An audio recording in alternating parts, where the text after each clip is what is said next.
Remember when you were younger and the kids you grew up in your neighborhood, you always used the same language, you always said the same things, you had the same inside jokes, and then when other people moved in, they didn't have the same inside jokes, they didn't think your jokes were funny? The same thing sort of happens in Scripture.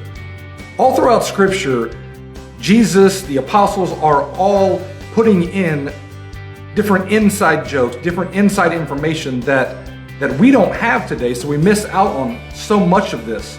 We're going to be going through the I Am series, and as we go through this I Am series, we're going to look at who Jesus says that he is. So often we'll put in who we think Jesus is, but why don't we ask Jesus?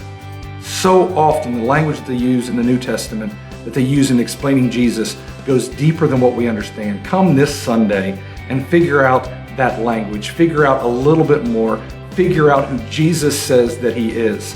This Sunday, Catalyst Church, 10 o'clock, bring a friend.